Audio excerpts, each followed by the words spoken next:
Ouais, euh, vous avez raison, mettre ça en place n'est pas quelque chose de facile.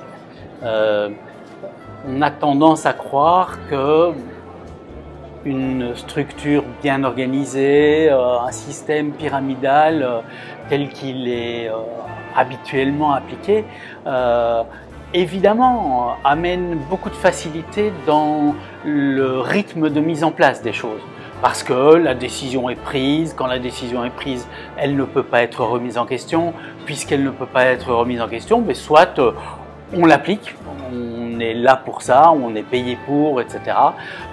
Soit on entre dans une certaine frustration. Et c'est là que l'enjeu de ces nouvelles dynamiques peut être intéressant.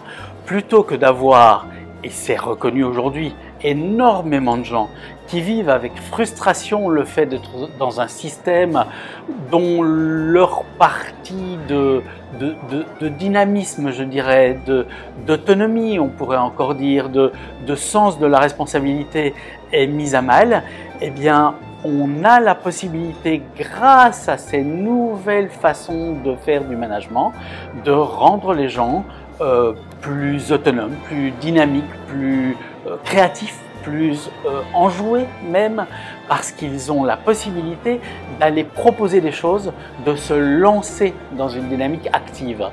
Alors bien sûr, comment dirais-je, le bénéfice est compensé par certaines difficultés, peut-être, qui sont de l'ordre de comment mettre ça en place. C'est tellement facile d'être dans l'autorité pure et dure.